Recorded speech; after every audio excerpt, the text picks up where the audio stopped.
do a little bit of online etiquette before we just get started, and there's a few more people in that waiting room.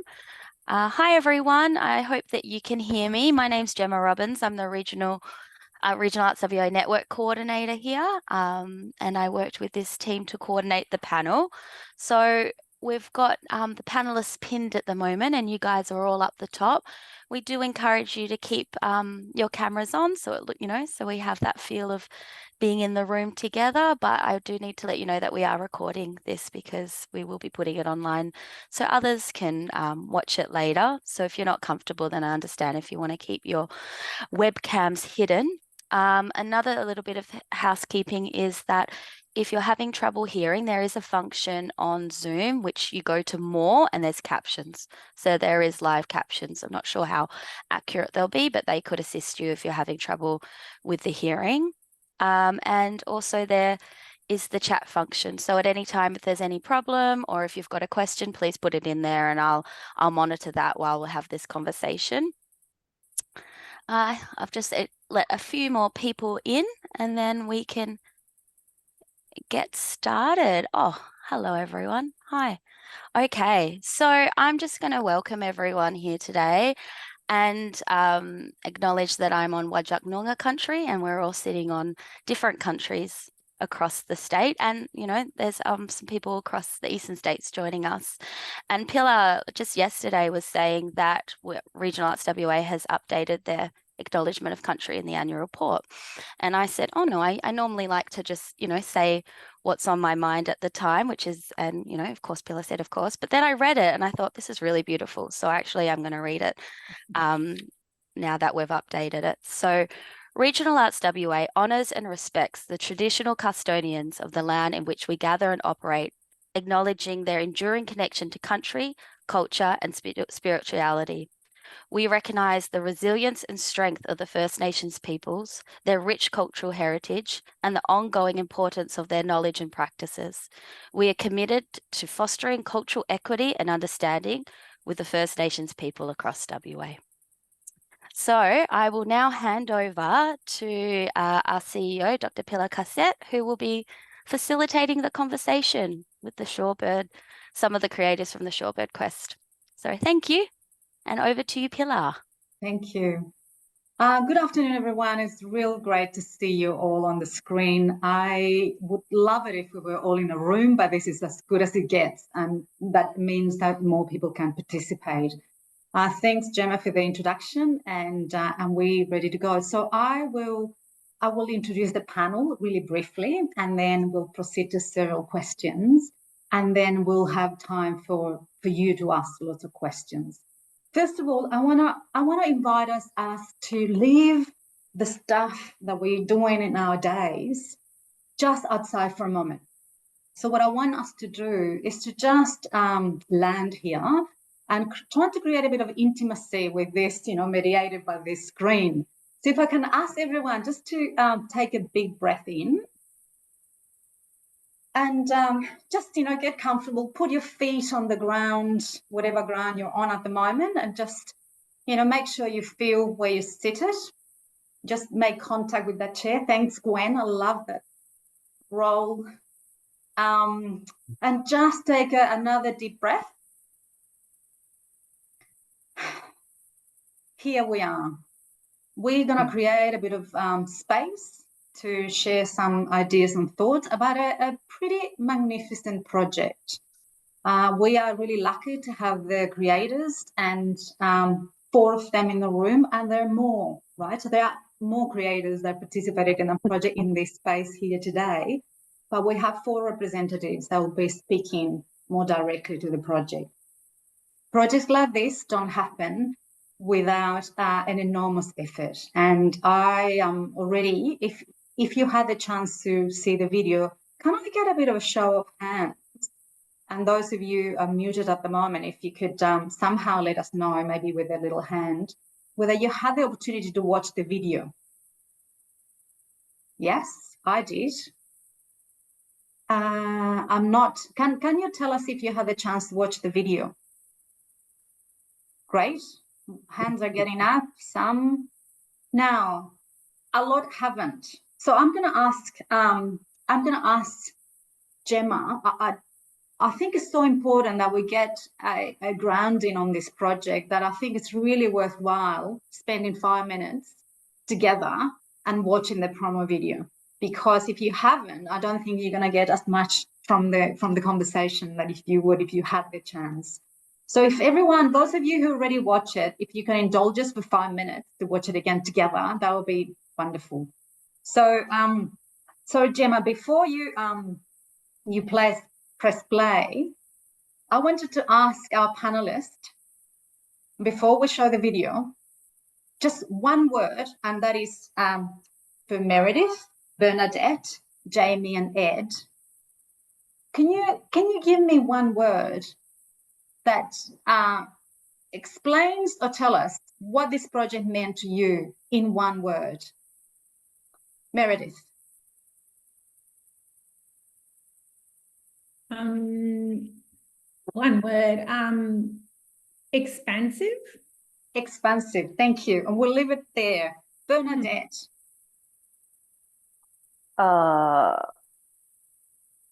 Airborne. Airborne. Great.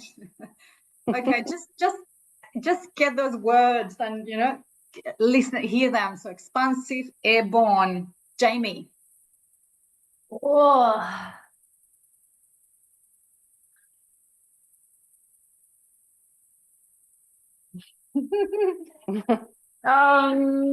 Let's say, well, obvious one, collaborative. Say that again, collaborative. Collaboration. Thank you. Thank you. And Ed. Connecting. Connecting. Beautiful. So there you go, 4 words. Now we will watch this 5 minutes. That is as a bit of a snapshot of this project. Thank you, Gemma. You can press play.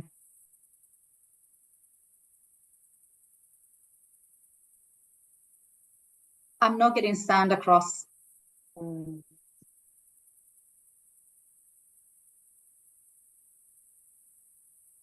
Maybe because you're muted. No. It shouldn't be because I'm muted. Let me try. Can you hear it now? All No. right. Make my audio. Just a moment.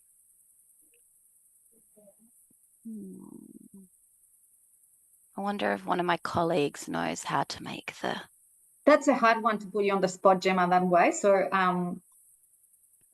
maybe let the visuals keep moving whilst maybe... Yeah, that's a good idea. Yeah, so we get... You ready? Jamie sings. Yeah, you ready? Yeah.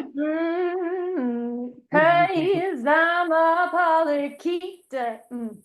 We may never meet, but don't I stay real discreet in the mud beneath your feet. Some of us are eaten by shorebirds, that is true.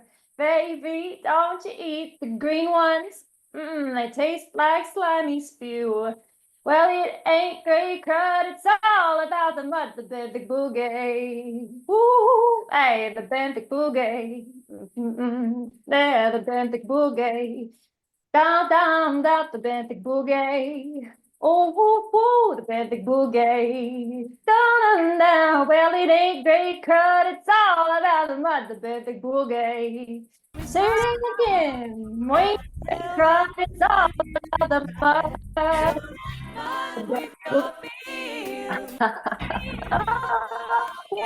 eat 'em whole, swallow 'em down, and in your belly, turn 'em around. Well, it ain't great crud, it's all about the mud, the benthic boogie, the benthic boogie, the benthic boogie, the benthic boogie.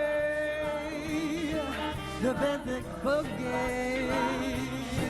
Well, it ain't great crud, it's all about the mud, the benthic boogie. I'm Curtis the Curlew. Something I like to do is crabbing, yes, it's true. feel like crabbing too. I don't need a giant hook, 'cause I got my giant face down burrows in the mud. I probe it on the chase. It looks funny, yes it's true, but it's very useful too. The benthic boogie, no, no, no, the benthic boogie, the benthic boogie, the benthic boogie, the benthic boogie. Well, it ain't great crud, it's all about the mud, the benthic boogie. On fast, on fast, on fast, on fast.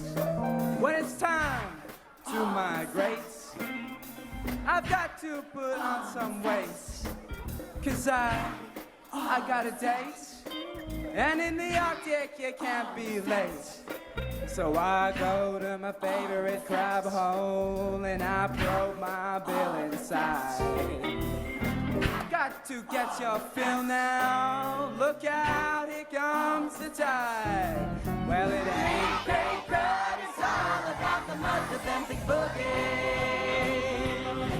the benthic boogie, the benthic boogie, the benthic boogie, the benthic boogie.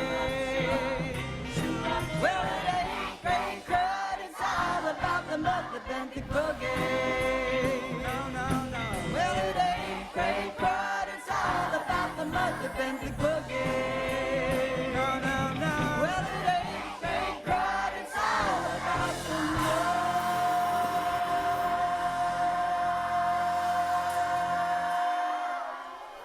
The benthic boogie.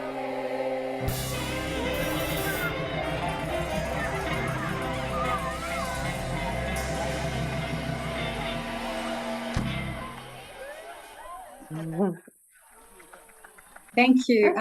Jamie, thanks so much for that incredible save and to be able to sing. That's amazing. Thank you. That I hope that was really grounding, and now we can, now we know what we're talking about. It's my great pleasure to introduce you to Meredith Bell. Meredith is the Theatre Kimberley Artistic Director and was the Artistic Director of this production. Bernadette Trench Tiedemann. Bernadette is the co-director, co-writer and lead puppetry artist in the production. Jamie Jacket, we're going to know Doubt, who was the artistic musical director of the production and co-composer. And Ed Ma. Ed is the puppet co-writer, puppet maker and performer. And Ed lives as the artist of Yawuru, Yawa Yawa, Bari Yawi, and Nyunyu heritage. Now, welcome to you all. It's fantastic to have you here. And now we're going to get into the questions. So look, as you can see, to me, the word that I came up when I saw this was epic, right? I had such a sense of the participation of people of all ages across cultures on an incredible landscape that it really jumped for me from the screen. I wish I had been there to witness this incredible production. So I'm going to start with you, Meredith. And could you please tell us about this project, considering the absolute levels of participation, and why this project matters so much to community, and why did they get involved? Thanks, Pilar. Yes, it's a big question. I think it's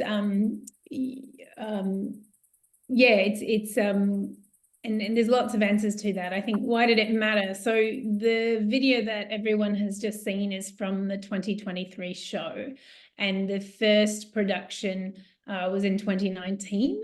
So I think in terms of going from one to the next, there's a living memory of how important that was for community members. you know, Gemma was talking to me earlier about, why did you go again?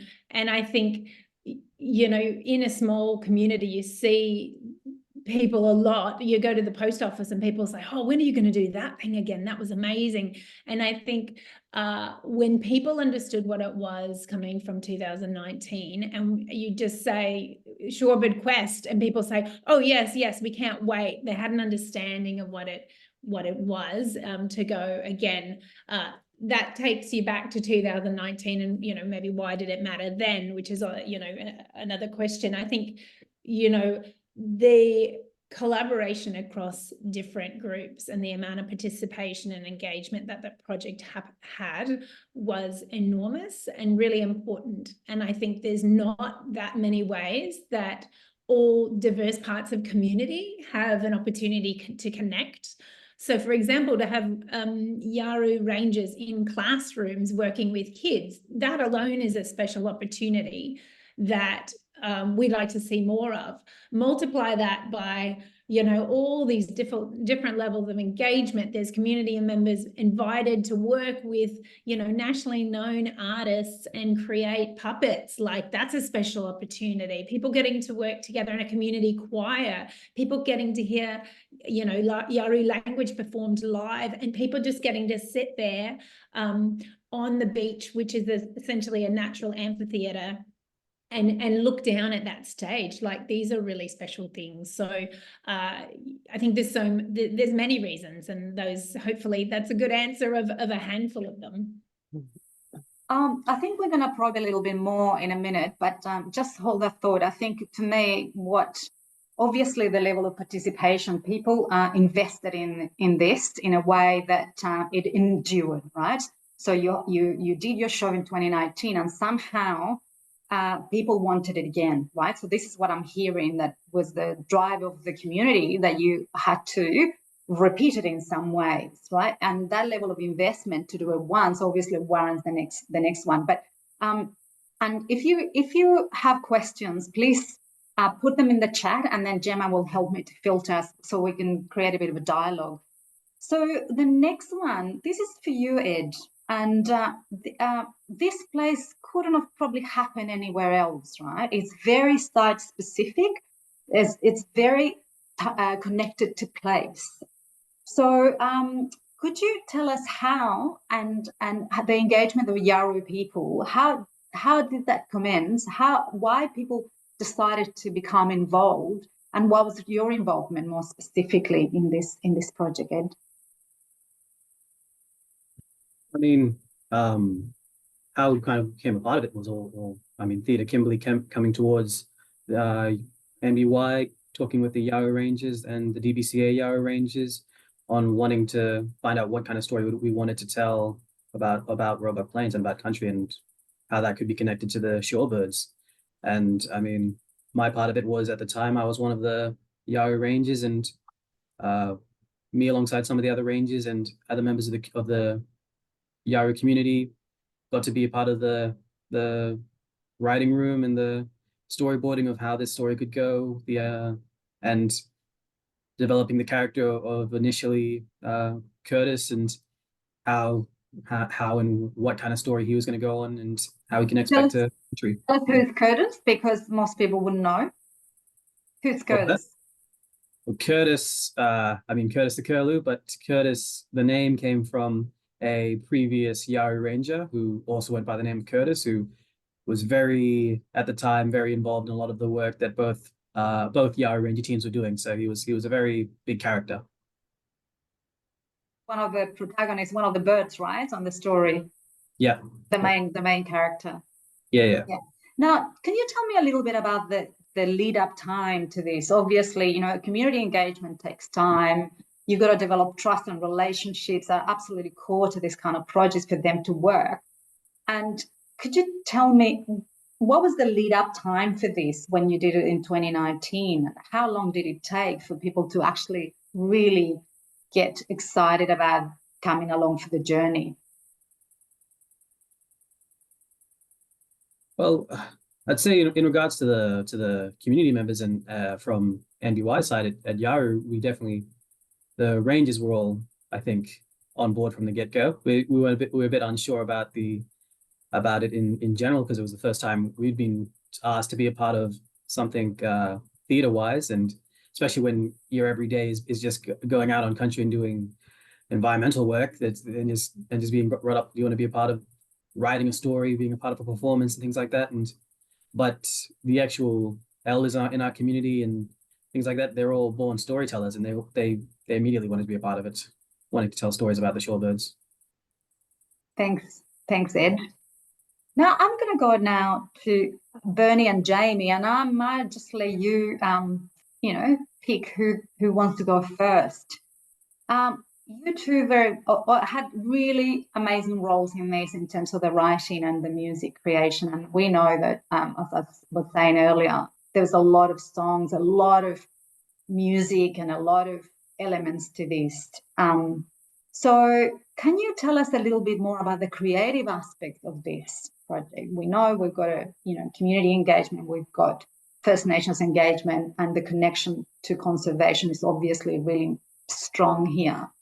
So how did the process happen to decide to actually put some of these elements together in an epic kind of community performance? Can one of you speak to that?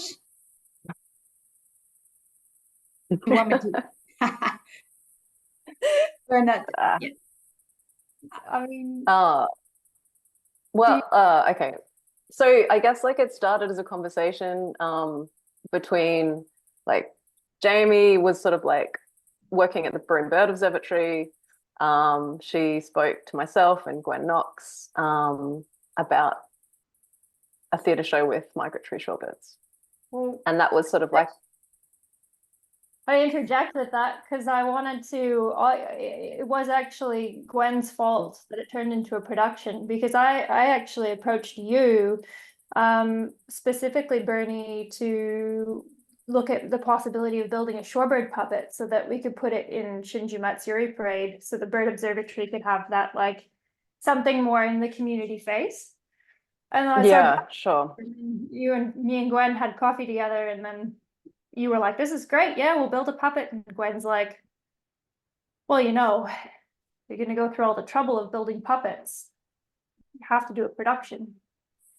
Yeah, and so we came to that point, and then I think there was an idea of, so I run a project called the Big Country Puppets, and part of that project is working with Aboriginal Rangers, and they're talking about so we work together to write and produce and perform giant puppetry theatre shows on country.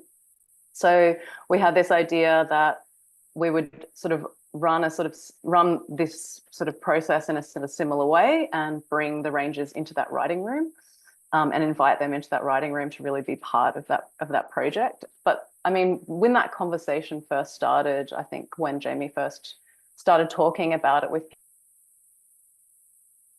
people, that was probably 2016. And so there was a 3-year lead up until the actual show itself, which was 2019. And so in that time, there was a lot of different people that were brought into that process. Karen Hethy was a really important theatre maker who was also brought into that process as well.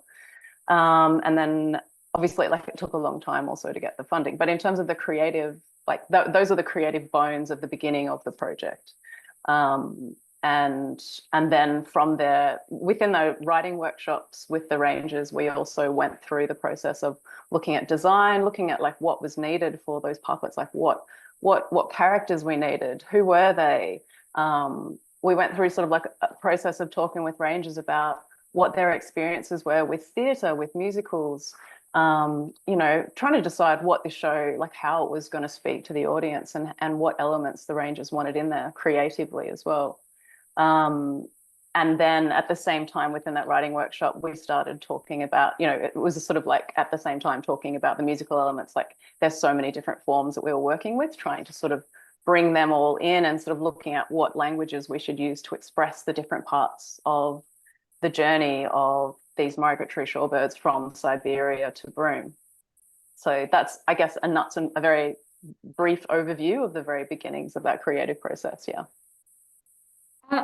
Jamie, do you want to add to that? Because sorry, what I'm hearing here, and could you hold? There is a question burning in me right now about how do you sustain something for 3 years before you actually, get into production, because it takes a lot, not only for the creators, but also for the communities. And obviously, watching that 5 minutes video, what I see is that people not only came along for the long ride, but really invested in this in a way that is obvious. So maybe, Jamie, you can please talk about any of the creative aspect, but maybe if you can begin to give us a bit of an indication how you sustain that creativity during that process, and the energy and the community interest. Yeah, that's a big question. Please, and it'll be nice to share it. So maybe we'll go from you and we'll circle back again. Yeah. So my husband and I took on the role at the Bird Observatory in 2015. It's a place that's been there for over 30 years now. And it's run on the smell of an oily rag, just like the arts. Conservation is very similar. And there wasn't a lot of training, and it wasn't my area of expertise. I'm a musician. So for me, I was digging through the shipping container, looking for, just connections and figuring out how the community worked. And I saw this photo album of Bird Odyssey, which was Mimi McDonald's production done in, when was that then? Does anybody know? In the 90s. Yeah. Because it traveled all over the world. Yeah. And so that's where my brain went with the puppet and bringing that up to Bernie. My husband and I stayed in that role for 4 years. So for me, when we started talking about that puppets, that was the beginning. And Meredith, and I have to apologize, because for me, a lot of that time span is very blurry as well. 2016 was the pinnacle. I think my brain cancer stuff is in my bio. It's there because it impacted hugely on my time. That my memory through that time isn't totally solid. These people in the community with this tiny little idea, it had its own momentum. Broome's got not its own momentum, it was carried forward. There was a lot of work, but Broome's this place where it feels like when an idea sparks, it really takes hold and then just kind of explodes. So I think momentum from that is part of it, and just Somebody else want to speak to that? Yeah, I was gonna ask Meredith to come and talk to that as well. Yeah. I mean, look, for me, it's not dissimilar from some other big projects, and I guess if it's not your work, creating or coordinating or kind of trying to hold big projects is quite different from anything else. But I guess behind the scenes, it's like a lot of projects where you go behind the scenes, there's an enormous amount going on, and sometimes there's periods that are great intensity. Okay, we need to do some more development so we can put in for this grant, or that there's times of rest because of what any particular core member needs a break, or can't be involved. And so I guess one answer to the question is that for the wider community, it didn't live that long, the lead up. There's a lot of people who would have known nothing about it. And when I say a lot of people, I'm talking about school principals and leaders of choir and the kids who sang and the kids who made puppets and their families. But meanwhile, behind the scenes, for a small number of people, or relatively small number of people, there were things ticking away. And, like with funding applications, you put in and you wait, and you try to have a meeting here, and you try to work around everyone's schedules, and then you wait, and then, things go in bursts. So, I mean, yes, I think it is critical to note that it takes a lot of stamina, and it has a big impact on people's lives, and it's something that people really, at certain points, you're living with it regularly without anything outward to show. But when it came to the wider community knowing that was going on and you guys chime in, it was like Fast and Furious times, because that's when you go, right, communications out there, right, we're in that school, yeah, that's happening, you know, community, come to the shed and build, you know, and so it's a different experience depending where you are in it. Yeah, I always say for when people ask about it that it was like 3 years of a slow incline of building relationships and getting funding and all of that, that mostly Meredith, that was you largely working on a lot of that. And I guess in Gwen and I doing some grant stuff too, but slow, steady incline. And then 3 months of just like straight up for creative once it got into the room of actually, you know, creating the work with the Rangers and then with Hayden and I and composing, it was just straight up. So yeah, I would agree with that. There was a lot of us, including myself, that were all doing unpaid production work for those 3 years, also helping out writing the grants as well. And I guess like a lot of us are independent artists. We're not full-time employed by Theatre Kimberley. So myself, Jamie, Karen, we're not, you know, we were at that stage just giving our time sort of on the sides of all the other projects we were doing. I was doing my master's in writing at the time. There's a lot of other projects going on at the same time. So all of us are juggling, and even if you are a full-time, you know, employee of Theatre Kimberley, you're still juggling other projects within that, obviously. But yeah, it's definitely challenging to maintain a focus as well when you're sort of juggling lots of different projects. Oh, absolutely, and that, I mean, and it is true that in a lot of the developmental phases, there is not necessarily the remuneration for the artist. So that's absolutely acknowledged. I wanna go to Ed. Ed, you mentioned something before about, of course, First Nations being storytellers, you know, and that's something in this production we see the blurring of the lines between what we'll traditionally talk about participants and audience, which I find that incredibly enriching. Just to, you know, and I've people mentioned the 90s. I think in the 90s we saw a few of these productions with the, you know, there was a bit of a burst of creativity, and these productions were happening in a number of places, including WA. But Ed, could you tell us a little bit about that experience of blurring the boundaries? Because maybe that's something very familiar in your community, in which people dance and participate in cultural ceremonies. So in a way, this, to me, the production itself is also feels like I wouldn't say necessarily a ritual, but certainly the people going through the level of participation is quite different from an audience perspective, that you're watching something rather than being embodied in being a participant. Could you tell us a little bit about how do you think that maybe was also a way for First Nations Yawuru people to want to participate, or the methodology itself? Yeah, maybe if you could tell us about that a little bit. Yeah, I mean, I guess the show, the performance, and the way it was all set up, it was definitely a much larger scale than I guess anything I had, or probably a lot of us had worked with in the past. But that idea of, and was with a much wider audience, being able to speak out on issues that are happening on your country that also connect to other people's countries across the world, and but then bringing it back to being a personal story on Roebuck Plains as part of, and it being that significant as well. And I mean, we both kept it.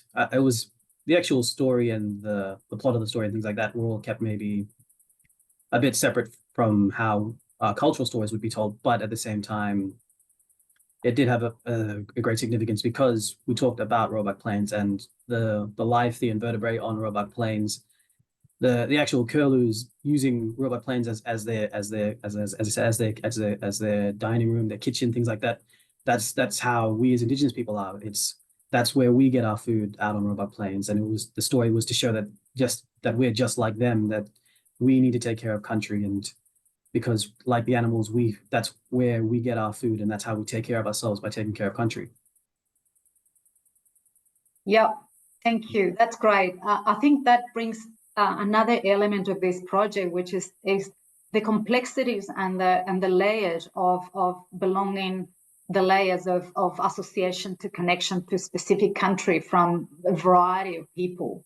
And of course, we know that Broome is an incredible, diverse, multicultural place, very grounded in many First Nations cultures. Could you tell us a little bit about that idea of how this project converged and how the complexity that was happening in the relationships? I'm sure this project you can't do a project like this and be smooth sailing all the way. Those of us have been involved in community work, we know there's always bumps on the road. But the fact that you did it not only once but twice, it clearly points out that the if you like, any complexity was somewhat integrated, dealt with, it was spoken about, or somehow it worked, right? All this complexity was able to put to this incredible creative process. Anyone would like to talk a little bit about things from the creative aspect potentially, but also from the community aspect, like, for example, contestation of stories. You know, when you've got different groups telling different stories about same place, and how do you navigate that? Or roles and responsibilities when you've got, such a non-classic way of doing art. You know, usually you've got someone in charge and then everyone else maybe participates, but this is such a collaborative project. How did you navigate the little bumps along the road? And you feel free to speak to any of those that come to mind. I might throw it to Meredith. That was a long explanation for the question. Yes, well, certainly to acknowledge that there were bumps. And I guess, I think a lot of where that stems from is the kind of Achilles heel of people who are passionate about their work, is the drive to make things really good. And I think in our team, we have a lot of people like that who want to make the best possible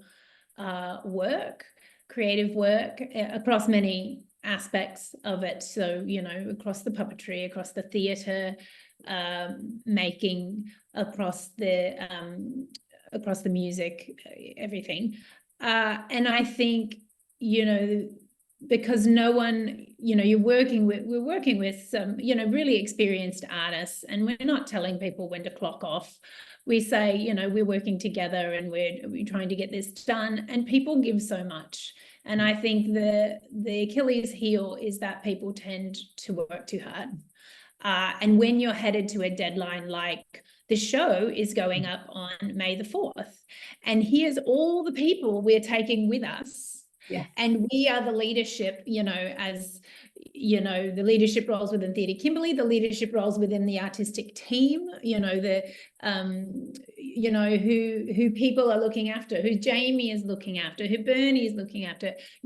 There's a big burden for the work you're personally doing, and then what you're carrying. And so that's really hard. And I think, we're always looking for tools for ourselves and for our sort of communities of influence in okay, I'm working with these artists, so this is me speaking a bit as Theatre Kimberley, but also, as people making work like this with community in a regional area, what are the tools that help us better manage? And the fact is, you can, there's always more that can be done, and it's an enormous challenge. And I think it's, that results in people, becoming unwell, or people becoming just overly stressed out. And, that just has a big impact. And I think we've got to get better in our work at finding ways to make boundaries that protect the individuals so they can keep doing this. Not this as in burning out or exhausting themselves on any particular project, but having like the really positive influence. And I think the project went again in spite of challenges because of the importance to a broader group than us. And I think that's important. That's beautifully expressed, Meredith. I think the comment about doing it again, there's obviously so much caring and so much invested in that people, despite all the challenges, they wanted to go again. What can you tell us a little bit about, before I go to the others?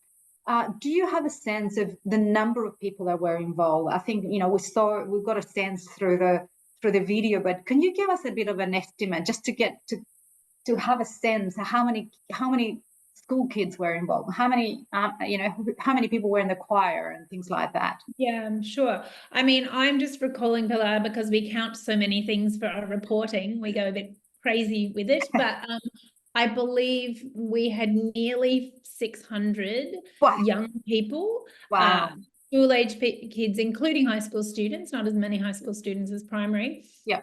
And that would have been across making puppets, not necessarily all of them performed them, performers who weren't makers, a lot of them were both in terms of small puppets within schools, also within the choir groups. Jamie might be able to tell you better because I can't remember how many of those were singers, and she also had small ensembles who had special parts.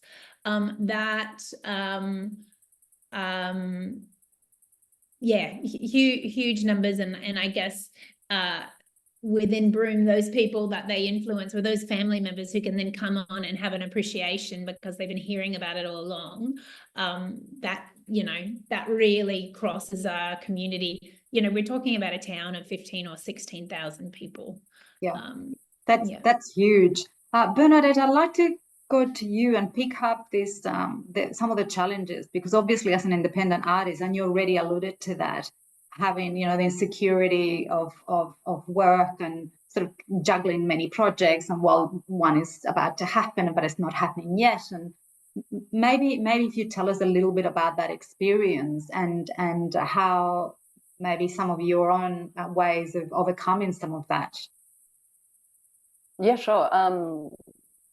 I guess I was also just going to sort of lead in from one of Meredith's points about, she was talking about community in that first section. She was talking about how the community carries the project.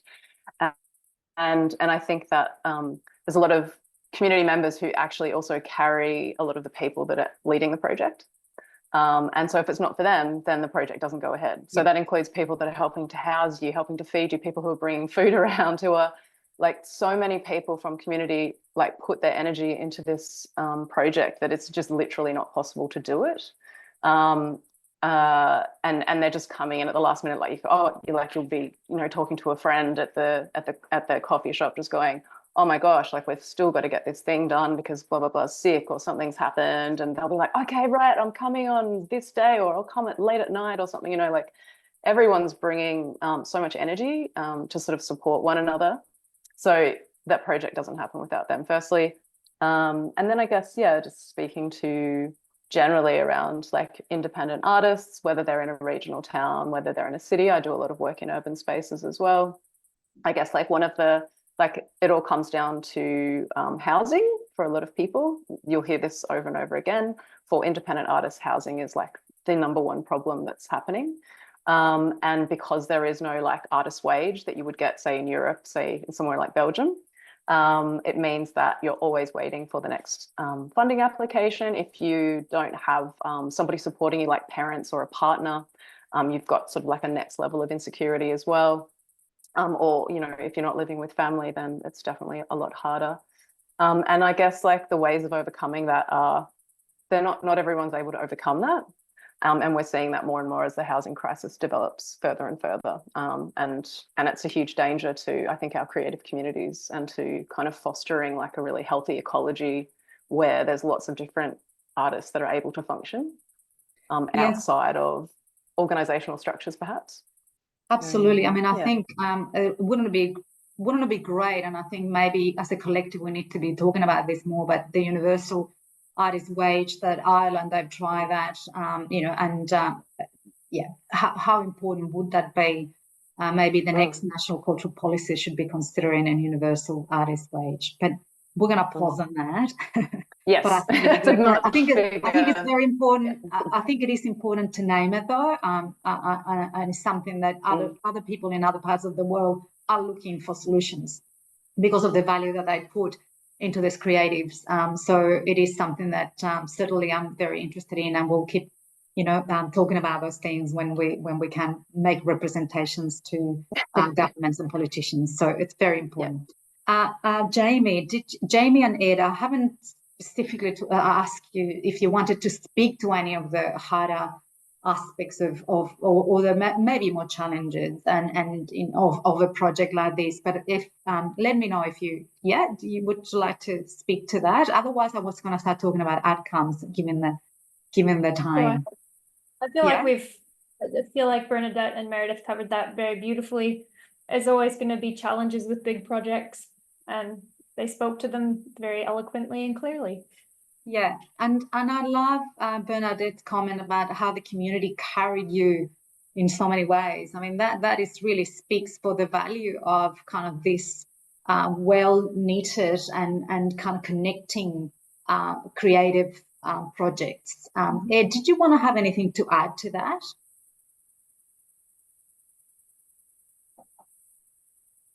I mean, as I think a lot of it was pretty much covered, I think, by Bernie and Meredith. My involvement our involvement with the Rangers probably came in within the last three months, as I said, with the more creative side of things. But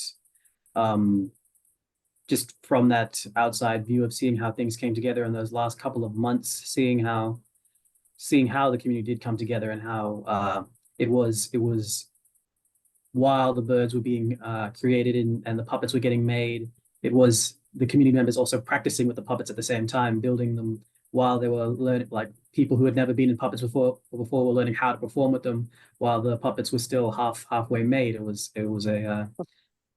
somewhat of a mad rush, but also a really enjoyable experience seeing. Exhilarating. Process went, yeah.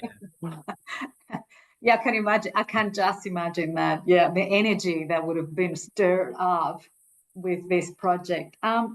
I want to now talk a little bit about a legacy and a couple of things. So we know the ones that, we work in the arts. We know how our work intersects around so many other fields. In this case, we've got environmental concerns and the arts coming together and speaking so beautifully about the importance of the environment for these particular birds, but also we know the World Health Organization has, reported clearly about the importance of arts and the value of the arts for health, and in particular to mental health. We know that we work across, with many other sectors with education. We know that musical education and kids learn better, etc., etc. We can go on, and yet I think somehow the way we talk about these things, we're not cutting through to make great investment in the arts. The investment that we have is still limited, and obviously as a peak body for the arts, we would love to see much more investment in regional arts.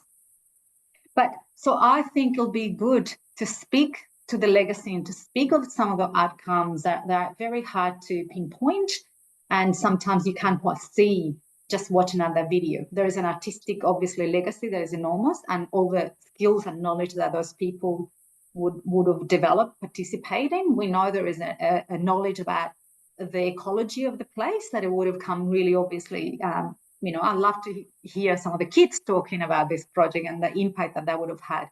So can we talk about that now, about that kind of the stuff that really it pulls your heartstrings in some ways, the narrative, the story, the beautiful things that happen when a project like this, and maybe the intimate moments.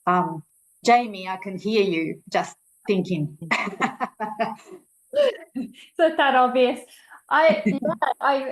When you mentioned the kids and the impact for arts on education, I had 10 choirs for the last Shorebird Quest project.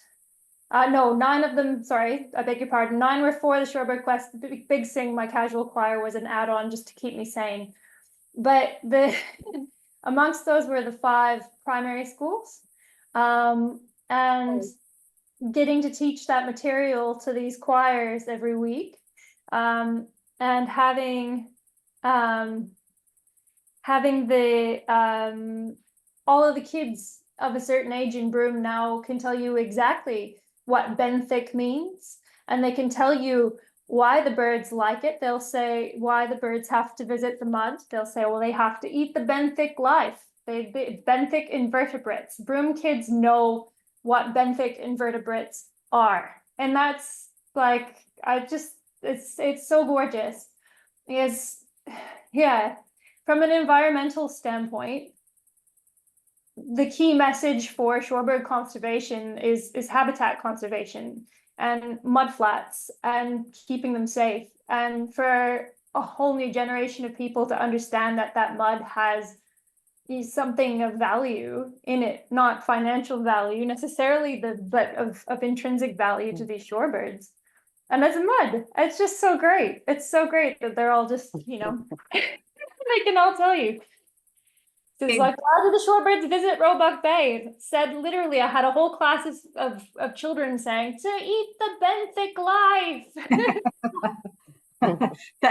That's amazing. As you said, to imagine that you can actually influence in that positive way generation of young kids. I mean, what an incredible legacy that is. I mean, that you can't get that with anything else, I reckon, in my humble opinion.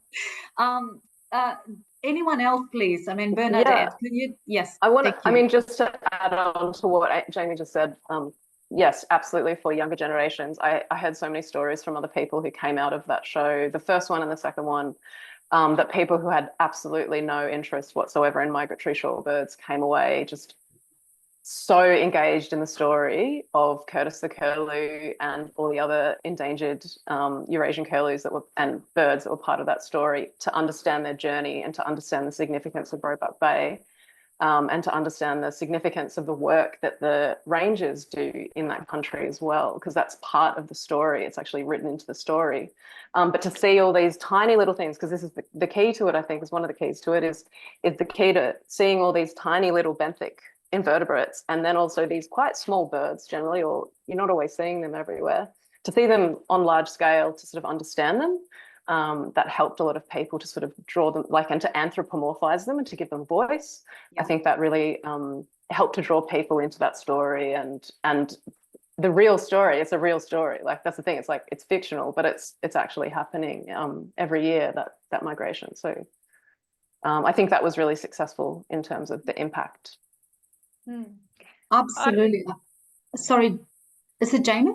Yeah, I was gonna say, our was it Jael who had gone to the bottle shop after the show, first show or second show? I can't remember now.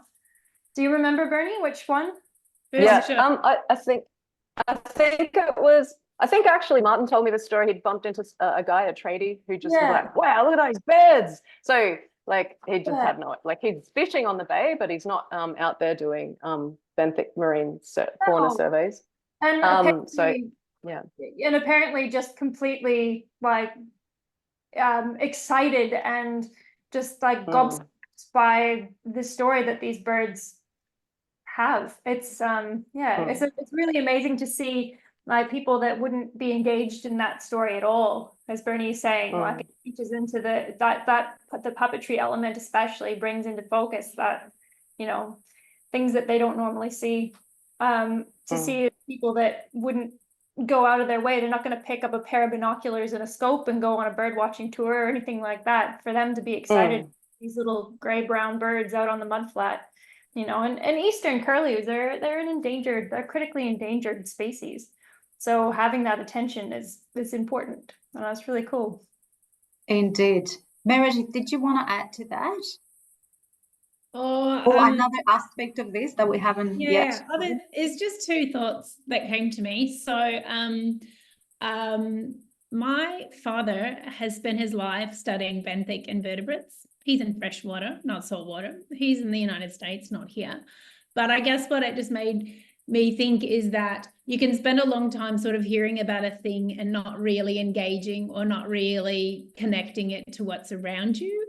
And I guess, in part, I just think of all the many ways that humans learn and take things in, and for different people, what are the pathways that get them maybe kind of to the same place, And I think the really rich thing about this project is there were so many pathways. So, you know, what Bernie said, I really liked about how kind of bringing it all together, you know, with, you know, the tiny little members of the benthos to the birds. I guess I just think all the way through music and the music learning and in the classroom and hearing, you know, the teaching artists are also talking about what's going on. The rangers are talking about what's going on. And I just think it's so rich that there are so many different pathways to the learning. And then, of course, ultimately the audience as well. You know, the music in 2019 was then professionally recorded. So that exists as professional recordings, not just sort of something that we were able to do on a, you know, on a gusty, you know, a breezy night on the show night. So I think that's really special. The other thing I thought of is you don't always know what impact something will have, and it's such a diversity of impacts on people. Yeah. And I actually was on the plane this week and sat next to a woman. I don't usually talk to people on planes. I'm kind of like, I'm just going to have my space. We're all real close to each other for a few hours. Yeah. But she saw some photos on my laptop and struck up a conversation. She was in the Bird Odyssey in Broome, whatever that was. So that's like probably 30 years ago, as a teenager. And she said, I never forgot it.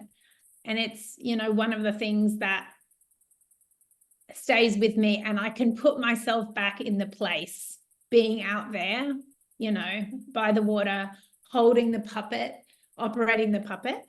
And I was just like, wow, you know, like, and so heading towards this conversation, I was just like, you just don't know where you'll reach people. And that's, I guess, one of those things that's not really, you can't quantify that. You can't put all this stuff in a report that just spits out the results. Therefore, the arts should get this many more millions of dollars, you know. So it's really, it's tricky, but it's also what makes it special.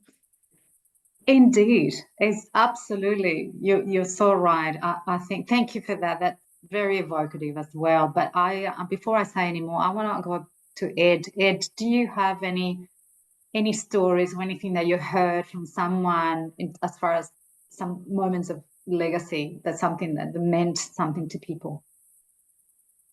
I mean, I think looking at it from the not to say the opposite end, but as we were part of the Rangers and thinking of the Ranger team that I was a part of at the time, and thinking back on last year's 2023 performance and things like that, hearing how or seeing how some of the Rangers I worked with, how they kind of began to realize that they could use the way theatre and puppetry and the performance were going to be used to tell the story of the significant things going on out in the country and what was environmentally important, and seeing particular members of the team that I was a part of, how they kind of came out of their shell during the storyboarding part of it to then being a part of the performances themselves as well. I'm thinking of one particular member of the team who was new to being a ranger, but he very much immediately got on board to the story and became one of the characters in the performance, and really started to build what that ranger was, and some of the other characters in the story, and just going away from that, and how he then brought that back to community and telling his family and things like that he was part of these things, and then this was the story he wanted to tell. I think that was one of the more interesting parts from our end, when we knew about the importance of the birds, but then seeing that there was more than just the very official presentations we were telling people of. These are important ways of how you should protect the country. The actual performances were such a good experience as well. Thank you. Yes, there was something that Bernadette, you said about giving these birds a voice through the work that you did, and you made the people, I suppose, much more sensitive to their plight and the importance of looking after them. And I can imagine that how incredibly powerful that is. I mean, and that is what the arts does. We can tell stories, and I think this collective story is just so beautifully done and so powerful. Look, right on 1 o'clock, I can't believe our timing. This is the time for for you out there to ask any questions. And Jim, I haven't been checking the chat because I cannot multitask that much. That's okay. I think we just Uh, a lot of thank yous, but no questions yet. So if you Okay. do have one, please type it in or put the little emoji or- hand up. or unmute yourself and Shout out. and please ask the question. I think it will be a great opportunity. Or, you know, comments, questions. Other people we know that are very connected to this project too. You're very welcome to make comments. I'm not saying any names. I don't want to put you on the spot, but we've got people in the room who have been involved in really big projects. I'm not going to say the names. In other parts of the country, I know. So yeah, if there's anything that is in your mind, we'd love to. Don't be shy. We're in a really lovely bubble right now. Anyone? Barb. Thank you. It's been great to revisit the project. I was talking with people from Yawuru Maya in Carnarvon this morning about this project and encouraging them to get onto this to listen about how you tell a story of place in such an evocative way. Do you want to tell us who you are? I know you, but the rest of Sure, the yes. I was with Country Arts WA back in its former iteration, network director, and I was in Broome at the time that the show was on in 2019. Oh, so you saw it? I did. Oh, yes. Great. Thank you. That helped. Yeah, great. And working with Jael. Hi, Jael. It's so, like, I was thinking as you were talking about kids in particular, like my son wouldn't have learned anything at school if it weren't for projects like this. Okay, it's just so valuable. And so I was talking with Yawuru Maya team members about checking this out because there's value for them in telling their stories in Carnarvon and the Gascoyne.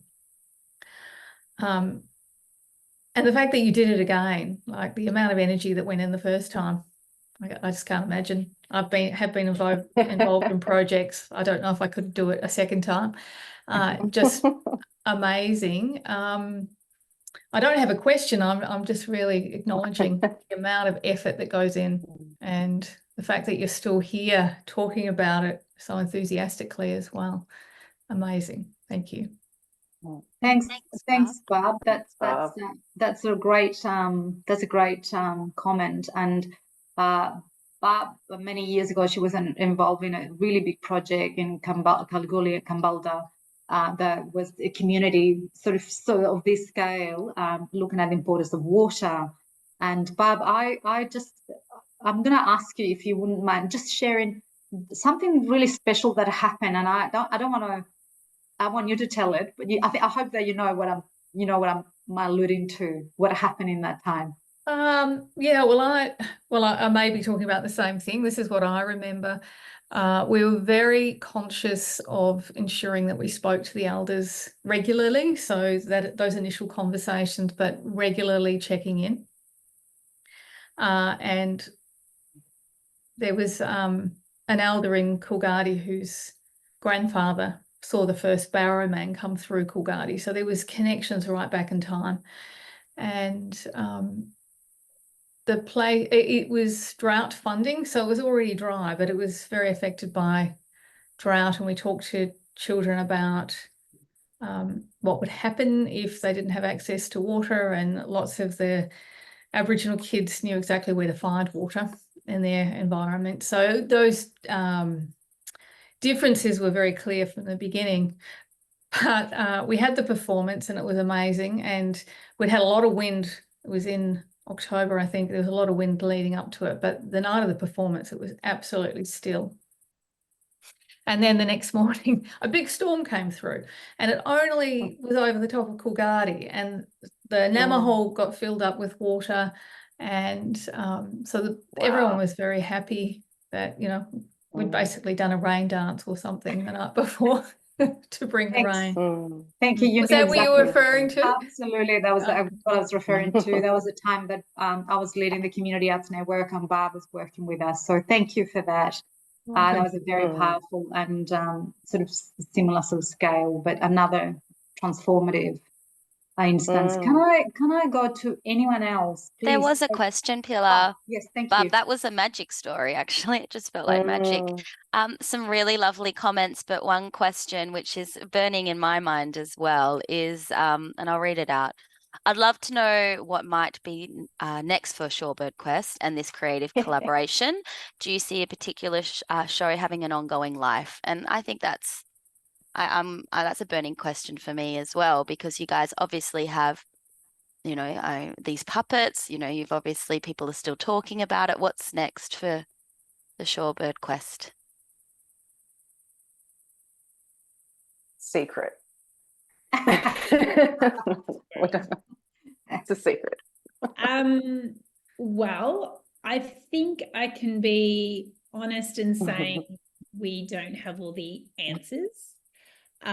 Also, I can say there's been some conversation about more, and including talks of the possibility of some of it visiting other coastal country. However, we're really aware that this is a story, you know, coming from and about, in terms of the content that has been developed, Yawuru Nagulagun, the Roebuck Bay area. So then it really needs to be carefully thought out about, not only in terms of scale, because like we've said, our community held this as well as all the, you know, important invested people who were, you know, artists and coordinating people and all that. So being careful about scale, but also being incredibly considerate of where it might go and whose stories are relevant to the places it might be. And so again, perhaps another collaborative project, depending on where it goes, you know, that's part of it. But yes, anyone else feel free to add, but there's I don't have any answers for you yet. I think it's something we're thinking about and looking into. Yeah. Obviously, watch the space. I should have acknowledged that Theatre Kimberley was successful in obtaining core funds from the state government last year, and which begins this year. And I just wanted to take the opportunity to congratulate you for that achievement. It's a great recognition of the work that you've been doing for a long time, and that it's not easy to, if you like, to break through and get supported first time. So congratulations to you all. Obviously, that is really well deserving. Gemma, I saw a question coming up about the money. Yeah, it has some context to it, so I'll just read that as well. A good logistical question. That's always nice, practical. It seems universal that volunteers give so much to the community performance projects, lifting up and supporting the core creative team. So incredible that it was remounted and that the creative team were interested and able to remount the project. I've worked on projects where there was community desire to remount shows, but no money or capacity of the original creative team to make it happen again. Also, where does the money come from to mount these works?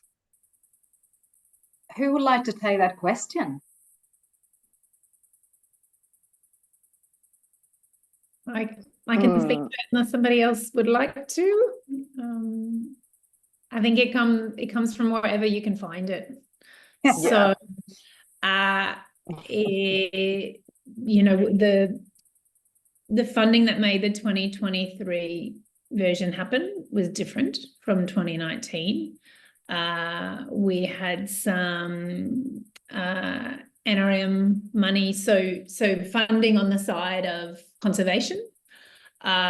We also have this incredible core team who knows a lot of things about a lot of different kind of funding. So, you know, we had the feelers that were fairly broad, which was fantastic. And different parts of that team going, hey, do you know this grant's coming up? Maybe we can get this amount for this. And then, you know, that could actually lead into the development part of this. And then, you know, because it's also, it's not just about the funding, but it's like, how do you think about it? How are you telling the story of how it's coming together? What are the steps, you know, you know, there were many sources. I mean, and this is all, of course, beyond the in-kind support, which was enormous. But it's always, I mean, for me and other big projects that I work on with Theatre Kimberley, like it's always, you know, you're always looking and you're always thinking, oh, what could this thing that's just been announced be useful for that's in our sphere? Or artists that we know who we know are going to do other good work and we can just, you know, pass that on to them. It's really hard. Yeah. And Larissa, I just want to be a bit more, specific. We got federal and state funding for both remounts. Some of it was through science and some of it was through arts funding and some of it was through essentially like community development funding. So really sort of broad scale. Yeah. I have to, I cannot let this pass, obviously, to let you all know that Regional Arts WA does manage funds on behalf of the federal government, and also we've got the DLGFC, our state government body that provides funds, and Creative Australia as well, the federal body that provides funds. If you are there in this room and you're not sure, please get in touch with us. We can absolutely point you to where there are specific resources to support this kind of projects. But Meredith was you put it very well, that basically you have to be always on the lookout, and the co-funding is always really important for all projects. So it's a time-consuming effort, but obviously a lot of this does not happen without the resources. So I saw another question popping in. Sure do. Yes, this one's from Michelle, although I am curious to know if you had a number for it, Meredith and Bernie. Just like, do you remember how many applications you had to write for each of the performances? Do you remember? Is it burning in your head? There's some things you the just... first one was 3. Yeah. 3, okay. I think the first one was 3, but then Theatre Kimberley already had a little bit of funding that they threw into that pot as well. Right, okay. Because it's just the work to put into all those, I think everyone knows all those applications and then those acquittals when you have so many and different processes. So the next one is from Michelle. Do you have any advice for someone doing a project like this with their local community, and what is your number one takeaway looking back doing it the second time? Great question. Who wants to have that one? Gosh. Number one takeaway or advice? Plan ahead. Plan well in advance. Give yourself a few years to start the process, or a couple of years, because if you want to do something really big, it takes time to find the team, to get to find the right people that want to come together, and then funding. You might be waiting 6 months, maybe longer, for the outcome of that funding, and then if you don't get that one, you have to apply for another one, etc. Just give yourself lots of time in the lead up to sort of consider the best paths and consider different pathways of doing it as well, and who needs to be involved. I think that's sort of like the first thing is like, I was like, look, we need to like speak to Yawuru people first. Like they need to be at the leading the so I think that's probably like the first things that I'd think of. Yeah, the thing I think of that adds on to what Bernie's saying there is who needs to be involved. Also, who would love to be involved? Like, who has a stake in what you're trying to do? Because at the end of the day, when everyone's busy with their other job or their family or whatever else is going on, things get pushed forward because they're important to people, and people stick with things because they matter. And it's worth knowing who are the group of people to whom your project will matter. Yeah, and making it can take a while to sure find, that which people is have access. Yeah, and making sure people have know they have access to be part of that team as well, because some people won't put themselves forward either. Making sure people know they have access to sort of those opportunities, because not everyone always has access to the opportunities, and so they don't maybe have a track record of doing things in the past. I don't know, I think that's important as well, because like, as far as I know, pretty much all the Rangers, none of them had ever written a romantic comedy musical before. They did a really good job for their first time. They didn't know they Jane- wanted to until it was over, some of them. And then they really wanted to. Yeah. Amy, Ed, would you like to add to that? Ed, do you want to speak first?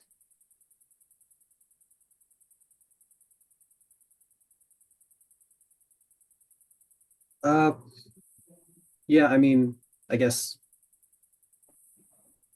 from that community part of it, I think we were lucky that the Theatre Kimberley kind of came towards us, and that was what got my involvement, got what the Rangers' involvement in, and got what Yawuru's community involvement in. And I think, yeah, I'm not too sure if I could bring any advice of how someone else could do that in their own area, but the fact that, because from my perspective, it was done the right way, with just the way it was done through Theatre Kimberley, engaging with Yawuru, and then putting the feelers out to engaging with the schools, and then with the media groups inside of Broome as well, and just all those pieces coming together, and maybe from the outside looking in, it seemed to have worked perfectly. Indeed. Jamie, did you want to add anything to that? I would second what Bernadette said in terms of time. If you're trying to mount a big project, to do whatever amount of time you think you need, and then add a lot more to it. Like especially if you're working in with schools, I think for myself personally and for Hayden together, so the challenge for us was writing a musical score while delivering it in the primary schools at the same time. So teachers asking for material in advance and going, well, we'll be teaching them a song. I don't know what that song is yet, but I'm teaching them a song. So it was, yeah, more time, more preparation is definitely good. The second time around, it was so much smoother, because we weren't, the only thing that existed before the first production, before the crunch of the build, was Benthic Boogie and a little bit of the concrete theme. And,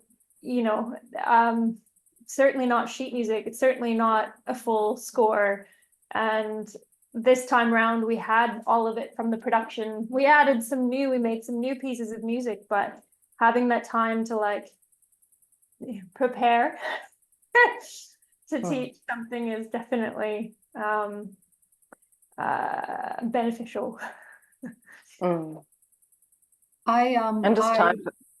Sorry, earlier on I heard, obviously Broome is still a relatively small community in some ways, so the relationships were probably mostly formed, and that I imagine that would facilitate some of the connectivity in bigger places. Perhaps that's a little bit more challenging, but I would echo to what you just said. Trust is really important, and it's something that it takes a while to build, and it's quite fragile too. And Meredith, you said something about inviting people and who would like to come along, and also I'd like to suggest that maybe when you see who you're going to run and who wants to participate, and maybe ask the question, who is not here? Who in the community is not here yet that we really ought to be thinking about, that they should be also a part of this as well. So I think asking all of this pretty in a way fundamental questions about who is this for, and why are we doing it, and hearing the what is sustain you through the process. Maybe this is my last question, if no one else has got one, is especially when we're talking about the challenges in some ways, you're going to go, oh my God, and in the arts, we do this again. I mean, it's like, really? It's like parenting, or, women who had kids, they go, oh, I'm never going to do this again. And yet some women do it again. Why is it that we actually go there again and again? Can someone reveal the conundrum of we go there again? Why do we do it? I think people wanted it. That was a big part. Everyone just kept asking us when we were going to do it again. And everyone still, like, they'll be like, oh, this is blah, blah, blah. They've been working on Shorebird Quest. It happens every year. And I'm like, no, it doesn't. What? Since when? But yeah, people want it. And also there's a thing that happens, like I noticed this, like after the show, the night that we've finished or whenever, and we've all gathered together and we're maybe like having a glass of wine or two, people keep coming up with ideas for the next show. So they're like, oh, and then the next one, we're going to do this thing, and then we're going to do that, and we didn't even do that, and oh my gosh, we didn't do that. There wasn't enough time to do this. So it's still just like bubbling with possibility. Just crazy possibility as well. Thank you. I think Anyone else? Yeah, I adding to what Bernie said, like I think you just can't, like, once you get the taste of it, it's a strange sort of addiction, creating things. And when you kind of get positive feedback from it, that spark can kind of like, bubble on, and you can't help it. It's don't want to. You forget all the stress, like you're saying, like having babies. I don't know what that's like, but like having babies and then going, I'll never doing it again, and then wanting to do it again because you romanticize maybe, and you saw all the positive things, and then you think, oh, all these things are possible, and wow, we could just go off on this tangent and then that tangent, and then we're going to tour the world, and then just nonstop. Yep. Yeah. Meredith, did you want to add to that? I haven't thought before about comparing it to, growing your own new human, but I think there's probably something in that. And yeah, I agree with everything that's been said. It's kind of like, I kind of remember an arts professor I had, and we were on an art tour, and he was talking about like the pain of things goes away, but when you have absolutely fantastic experiences, they will stay. And I remember that for the first time thinking about that in a life where, you seek pleasure and positive experiences, but yet, there's a lot of hard knocks in life, whether it's in your work or your study or your personal circumstances, and, just kind of considering what discomfort is worth doing. I think when you get an incredible amount of positive feedback, it's really hard to not say, okay, yeah, we could do that. Yeah, we could do it again. Yeah, sure. You asked. I better, we better step it up. It's interesting. Ed. Yeah, it's like the.